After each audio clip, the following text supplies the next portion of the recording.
All right, what's going on, everyone? I hope everybody's having a great weekend so far. What I want to do in this video is a slightly different style than what you're probably used to. Get in front of the camera and kind of chat with you guys about some of the things that I've been thinking about recently, especially since publishing my last video on body recomposition, which I feel like created a little bit of confusion, or maybe just promoted the confusion that was already there a little bit further, which wasn't my intention, but I feel like since then, I've actually thought about some of the cases I put forward a little bit more. So that's what I'm going to do here. First things first, though, I want to let you guys all know about the Black Friday sales that are going on. JeffNippard.com.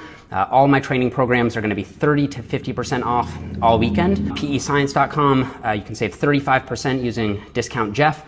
And that includes the new Kiwi Lime Prolific and High Volume pre-workouts. So if you haven't checked out my new signature flavor, now might be the time to do so. For Rise.ca, all of my training apparel and training gear, you can get there. It's up to 70% discounts on some items. And then also the Mass Research Review. So I use Mass all the time to get information for videos on this channel. And you can subscribe to that for 21 bucks a month versus the usual 29, which is actually a really good deal. And this is just the best thing out. You not only get a new issue every month, you also get access to all the backlogged issues. And they now do these in audio form as well. So if you're on the go or you don't really want to read or look at your phone or what have you, then you can just listen to them, which is actually great as well. So you guys can check all that out in the description box below. But what I want to do in this video is kind of recap the last video that I put out, where I posed the question to you guys of whether or not it's possible to build muscle in a caloric deficit, and then the opposite of that, to lose fat in a caloric surplus. And I actually want to quickly go through the poll results for that here. So I'm going to put this up here on the screen. Yeah, if we look at the video over here, we can bring up the poll results. So in the video, you guys will remember, I posed the question. It was kind of a thought experiment as opposed to a real scenario. But I used my friend Pat as the example, and I said, he's been training for about 5 years, pretty intelligent, dedicated training, but he's never done any direct forearm training. And he's about to begin a 12-week cut where he's actually going to begin doing 20 sets per week for his forearms. Will he gain forearm muscle while cutting? And I was super impressed to see that only 9% of you got the question wrong. Now, it may not actually be wrong. I'll talk about that in a minute. But yeah, 90% of you said yes, which I would agree with, under normal circumstances. And what I found super interesting was that over on my Instagram, the numbers were actually quite a lot different. So I didn't pose the same thought experiment scenario. I just kind of asked the question straight up. So I was like, do you think it's possible to build muscle in a caloric deficit? And I'm just gonna get the numbers out here. So for that question on Instagram, 24% of people said no, so it's not possible to build muscle in a caloric deficit. The opposite question, so is it possible to lose fat in a caloric surplus? 40% of people actually got that question wrong. They said it's not possible. And I'm going to talk about the rightness and wrongness of those answers in a minute, because I think there is room for some gray area there. But for the first question, that's almost 5,000 people who answered the question wrong, and then almost 8,000 people who answered the surplus question wrong, or at least who said no. So I found that kind of interesting that people on YouTube answered the question more correctly than on Instagram. But I think that could be due to the fact that people on YouTube tend to watch my YouTube videos, whereas on Instagram I kind of have a different audience over there who don't necessarily watch all my videos, so they may not have seen when I've kind of covered this in the past or what have you. And then also I feel like I was actually even more surprised because on YouTube I actually kind of rigged the thought experiment to kind of try to trick you guys a little bit.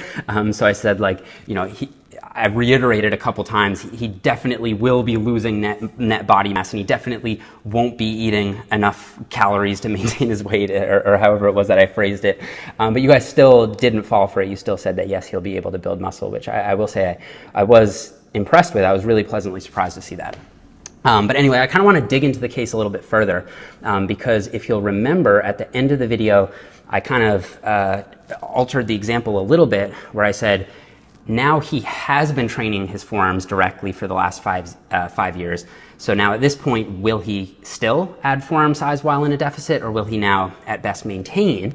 And these results were interesting to me as well, Now at this point, they kind of flipped. So because he had been training his forearms leading into the cut, now 71% of people think that he'll at best maintain that muscle that he's already built because he's in a caloric deficit, while 28% of people said that they think he'll continue to add size throughout his cut. Now, I tend to agree with the majority again here.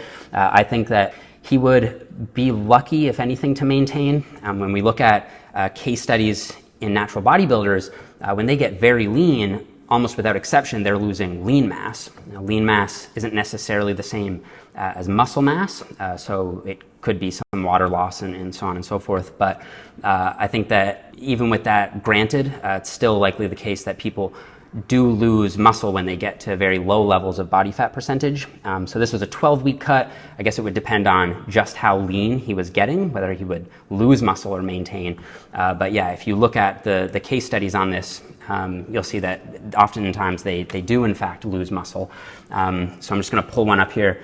We've got this 2014 study by Kistler and colleagues, and Peter Fitchen was a contributor on this paper. And I remember back in 2015, he did a follow-up summary of all the natural bodybuilding contest prep case studies that we have. I think at the time there was 3 or 4, and he kind of summarized what they each found. And what he basically concluded with regard to lean mass was that how much lean mass you retain depends on how fast you diet. So if we look at the results here of the 3 studies, you'll see that they lost 21%, 32%, and 43% of their weight as lean mass, respectively. So in this Robinson et al. Study, 43% of the weight loss was from lean mass, which is quite a lot. And that was the case study where he also lost the weight the fastest.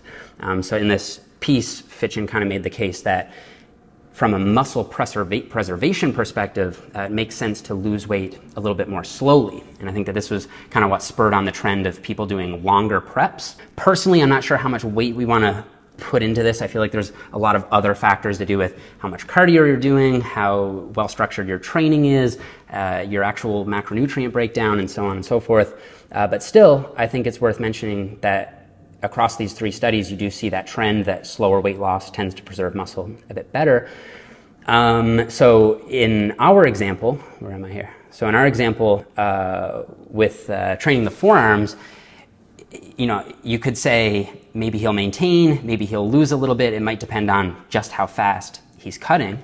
And it could also depend on his training. So I could also agree with the minority here, the 28% of people who said he'll continue to add size if he did something like specialization cycles, or maybe if he increased the volume, if his forearm training and reduced it somewhere else. There are a lot of factors there, but I kind of just wanted to pose that to sort of get you guys thinking about how all of this works. So those were the poll results. Now in the follow-up commentary to the video, I noticed I was getting a few things. So I got a lot of messages of people saying, this isn't a yes or no question, I just can't answer it. And sometimes they were really lengthy messages, which I did actually appreciate, and I spoke with a few of you. And I would agree, like if this was a test scenario where I was giving a test, this would be a long answer question, not a multiple choice question. And you could easily say something like, will he gain forearm muscle while cutting? Well, perhaps no, because perhaps he has done a ton of deadlifts and a lot of farmer's walks throughout his 5 years of training. So even that general compound work would carry over enough to his forearms that even if he starts doing isolation work, that's probably not going to be enough, especially in that caloric deficit where the hormonal milieu is less anabolic and so forth. So that could be a case to say, yeah, maybe he wouldn't build muscle while cutting, but still, assuming that the extraneous factors are normal, I would say that what this thought experiment was intended to instill in you was that it is certainly possible to build muscle while cutting. And now, when I say that, a lot of people say, okay, yeah, it's possible, but that doesn't mean it's likely. It's not really practical. Most people can't expect to build muscle while cutting.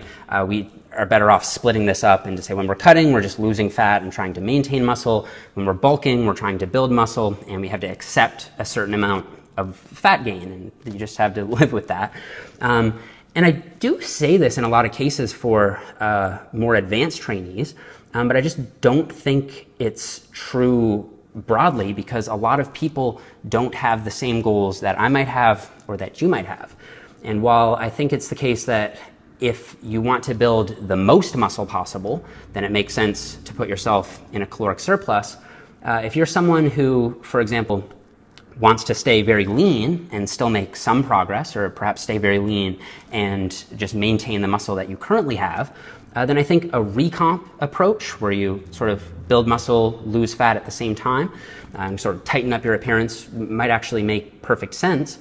The muscle gains may be a little bit slower, but for all that, it might be more in line with what your goals actually are and make more sense for you. And then another thing I noticed that a lot of people were saying was that this only applies to kind of obscure scenarios. So I'm going to try to find a specific comment here. I think I hearted it. Yeah, so this was the comment. It said, yes, it is possible, but only if one of these three things applies. So the individual is untrained, the individual is obese, and or the individual uses anabolic steroids. And I would say yes, body recomposition, so losing fat and building muscle at the same time, applies to these three scenarios. And if we pick them apart, we can kind of figure out why. If you're untrained, then you can build a lot of muscle very quickly, which, as I explained in the original video, kind of changes the nature of the equation a little bit. And I'm going to talk about that in a little bit when I bring up an article from Eric Helms. But I think that the underlying commonality in all these, in many of these scenarios, is that if you're able to build a lot of muscle very quickly, because muscle has such a lower energy density than fat, it can skew the energy out side of the equation and allow the calories in, calories out math to not always work out perfectly. So if you can build a lot of muscle very quickly, chances are you can achieve this body recomposition. So if you're totally untrained, you can obviously build a lot of muscle very quickly. We know that from research and firsthand experience. When you first started lifting, that's when you make the most gains. Now, if you're obese, it's a little bit different, because in this case, it's not necessarily that you're able to build a lot of muscle very quickly, but that you're able to lose a lot of fat. And so that fat can kind of serve as an energy source when there's not a lot of calories coming in through the diet. So I would imagine a scenario where you have a morbidly obese person who may just start light resistance training, and he may go on a complete fast for months, and you could just feed him essential amino acids, and say the essential vitamins and minerals, and I would imagine that he would build muscle because the fat and then the amino acids that you take in would be enough to provide the energy and the basic building blocks needed to build the muscle. So that would be an interesting case. I would say you could go on a complete fast for several months if you're obese enough and you resistance train, and you would still build muscle. So being obese or overweight would be a scenario where this would apply. Just how overweight you need to be isn't really clear. I'm not aware of any data on that. So would cutting from 20% body fat to 10% body fat, would you be able to build muscle in that case, because the fat can serve as an energy source to fuel the muscle building process? I would say probably yes, actually. I don't think you'd have to be that obese. And of course, it would depend on your train status, what your training looks like, so on and so forth. But still, I would say that it seems plausible to me. And then the third scenario that people think it only applies in is if you use anabolic steroids. And that's very similar to the case of an untrained individual where you're just building so much muscle so quickly that it kind of changes the energy dynamics in the body. But one scenario that I feel like a lot of people forget about is the case of D-trainees. So for people who maybe are just coming off of an injury or just took time away from the gym for a vacation or whatever, in that case, because of muscle memory, which is a very real, scientifically legitimized phenomenon that I've talked about in other videos, you are able to build a lot of muscle again quite quickly. And that's why when you see people who've taken time off from the gym or got injured and were forced to take time off from the gym, they tend to bounce back very quickly as long as they get their training in check. And for that individual, I would say that recomposition also makes perfect sense. And that's almost true independent of prior training status. Also, I think there's this fifth scenario where it applies more than people acknowledge.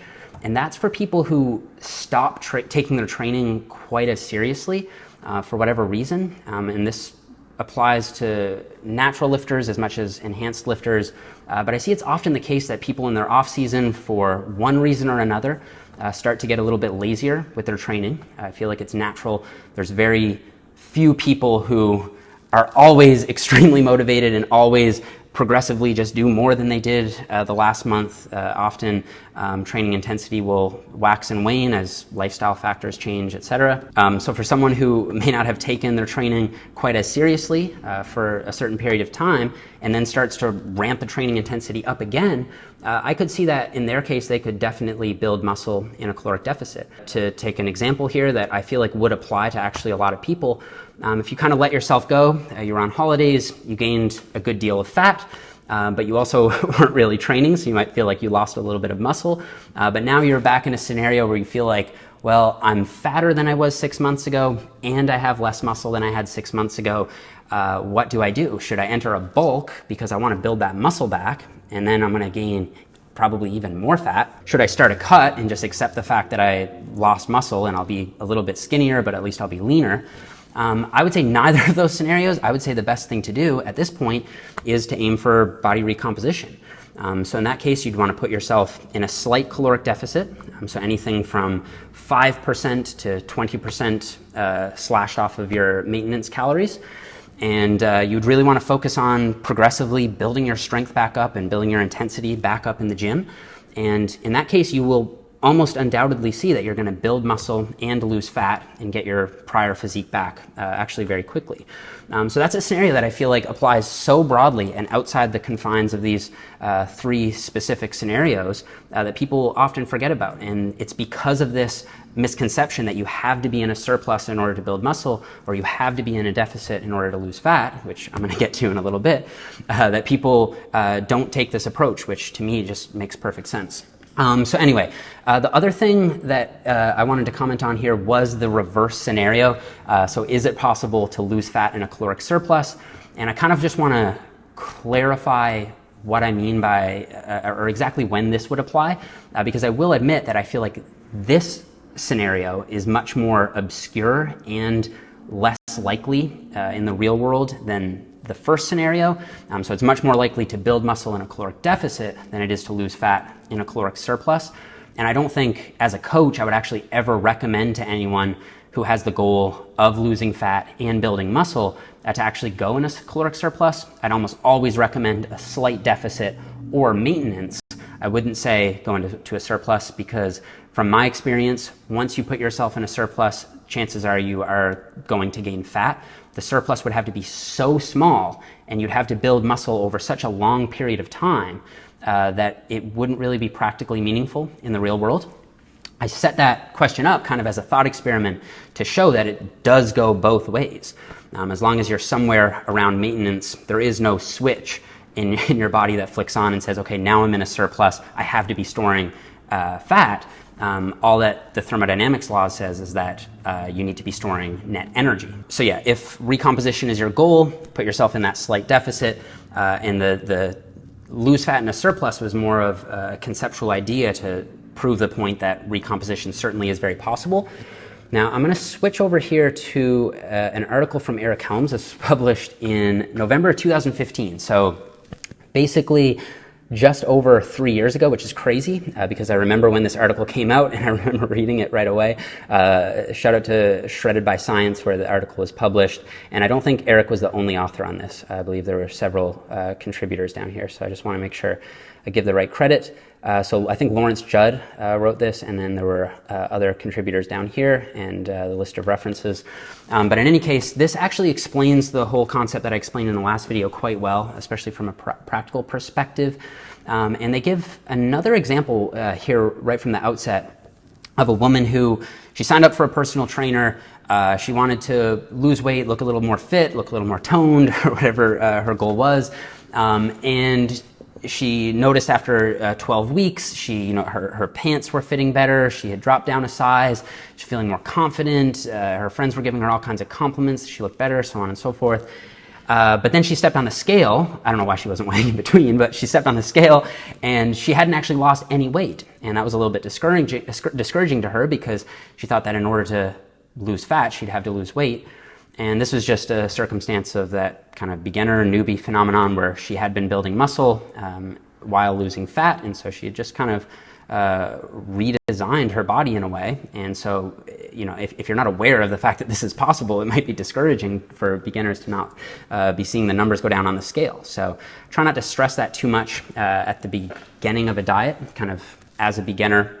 But still, a lot of people will often use this as an excuse to not be on track with their weight loss goals. And it's usually not the case that you're building so much muscle that you can just offset the fat loss altogether and see weight maintenance. That can be a cop-out for some people, so be aware of that. But if you do see significant visual changes and measurement changes and so on, it could very well be the case that recomposition is in fact the reality for you. The other thing I wanted to mention in this video, so they go through the thermodynamics systems here and how the human body is a thermodynamic system, despite the fact that we have different ways of storing that energy, which makes it a little bit more complex. But still, it still does hold, and they cite dozens of metabolic ward studies showing that energy surpluses and deficits do reliably lead to weight loss and weight gain. Another thing I want to clear up is that I'm not saying that energy surpluses and deficits don't apply to human systems. They certainly do. We just need to think about this on a net scale and not a tissue scale. So you can't just zoom in on the muscle and say you'll necessarily not be building muscle in a caloric deficit because these tissues have different energy densities. But still, as a whole and in general, the metabolic ward studies do show that if you're in an energy surplus, you gain weight. If you're in an energy deficit, you lose weight. It's just that where that weight is being stored or lost can be different depending on training. And I think that training and building muscle really is the X factor here. It's what makes this more complicated because there is such a disparity between the energy density of fat and the energy density of muscle. So they talk about a few assumptions here that people make that are wrong. The first is the homogeneity of the human system. And this is basically what I just said, that different tissues have different metabolizable energies. Now, this was something that came up quite a lot in the comments of that video. So people were asking where the 9,400 calorie figure came for fat. So we've all probably heard the 3,500 calorie rule. So to lose 1 pound of body weight, you need to create a 3,500 calorie deficit. And there's actually a really good article here by Lyle McDonald called the 3,500 calorie rule, which explains why, as a rough ballpark figure, that can actually work for most people. But when you put training into the equation, it can kind of change things a little bit. And of course, it doesn't account for water weight changes at all because water doesn't carry any energy value. This is a really good article, and I'd recommend reading it through and seeing how he kind of modifies that equation. But then the 9,400 calorie figure that I cited comes from this study by Hall in 2008. And as you can see here, he basically figured out exactly the required energy deficit per unit of weight loss and kind of put this 3,500 calorie figure to the test. And it's actually a bit complicated, so I'm not going to go into the detail here. It's beyond the scope of this video. But still, in the end, he ended up coming out with that figure of 9,400 calories per kilogram of fat mass.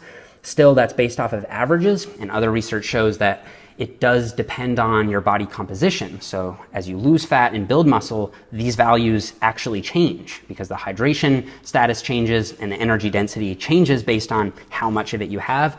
But still, as a rough figure, I feel like this was good. And the purpose of the calculations was just to prove the broader point that both of these scenarios are possible, not to be actual specific scenarios that are happening in the real world. So it was just kind of a conceptual thing. But if you wanted to dig further, I'll have all this linked in the description box below. So that's where those figures come from. The other thing, again, I got all the time, I kind of already addressed it, but it's that body recomposition is kind of insignificant, kind of obscure, and doesn't really occur in trained individuals.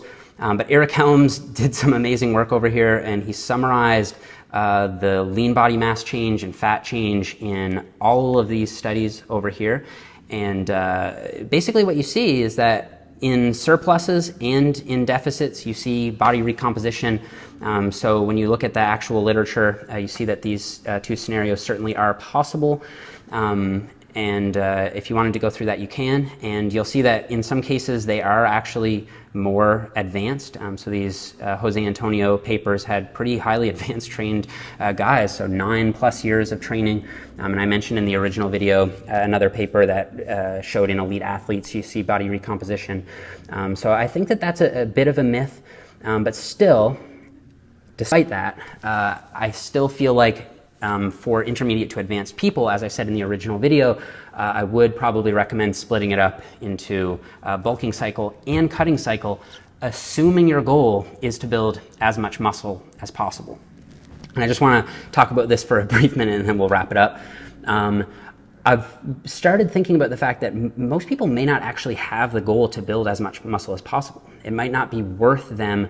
It might not be worth it to them to make marginally more gains by bulking because of the fact that they have to add quite a bit more fat and not be quite as satisfied with their physique while doing that. It might be better for them to make marginally less gains but maintain a leaner physique going through the process. And for these people, I think I would recommend more of a body recomposition, or you could call it gaintaining approach. So this is actually something that was really quite popular in the natural bodybuilding community a few years ago. So I believe, if I'm recalling correctly, that Lane Norton and Alberto Nunez both had endorsed this gaintaining approach where they'd stay really quite lean throughout their off season and really just focus on progressively overloading in the gym, adding weight to the bar, and very slowly gaining weight and adding minimal body fat. And I feel like this is actually a perfectly reasonable approach. Now, and I'm actually not even aware of any studies that compare the gaintaining approach, so sort of maintaining your weight, focusing on getting stronger in the gym, maybe very slowly gaining like 1 pound of body weight a month or something like that, versus the bulk and cut approach. I think it would be so cool if we could design, let's say, a year-long study where you have one group do a 6-month bulk and then a 6-month cut, and you have the other group just do a gaintaining approach for a full year. And we could figure out who would actually build more muscle by the 12-month period, because it's not perfectly clear to me which one would come out on top, even though I would expect the bulking and cutting approach to be better. Because what we see in all these case studies, as I've already shown, is that when you do cut back down, you do tend to lose muscle mass. So the question is, would the amount of muscle mass that you lose while cutting be enough to offset that discrepancy between the rates of gain between the gaintaining approach and the bulking approach? So we'd need that study to know for sure. But if I were to hypothesize, I would say that because bulking allows you to have a more anabolic milieu, so probably have slightly more testosterone, you have more anabolic signaling in the muscle in general, and generally being heavier allows you to lift more weight. So that means more volume, more tension on the muscle, probably more muscle growth as a result. And then if you cut slow enough and with sufficient protein, you should be able to minimize muscle losses, and at the end of 12 months should end up with more muscle. But still, with the gaintaining approach, it's been shown to be very effective in numerous people, and it allows you to maintain more of a leaner look year-round, which might be more optimal. So anyway, that's something I think I might follow up on in a future video, probably do a more truncated version, a little bit more organized.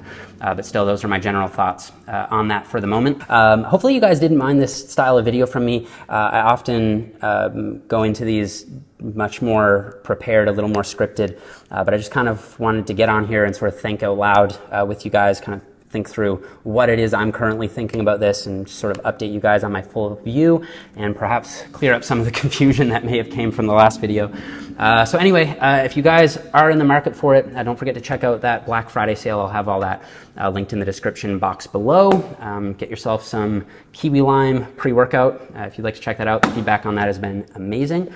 Also, quick update on the Technique Tuesday series. Rashawn and I have the filming done for the first episode, but we're really trying to make this the best technique and form-oriented product available anywhere, especially for free. So we really want to make it good. So that is coming soon. So you can stay tuned for that. Thank you guys so much for watching. Let me know if you like longer form videos like this. Please leave me a thumbs up if you did enjoy the video.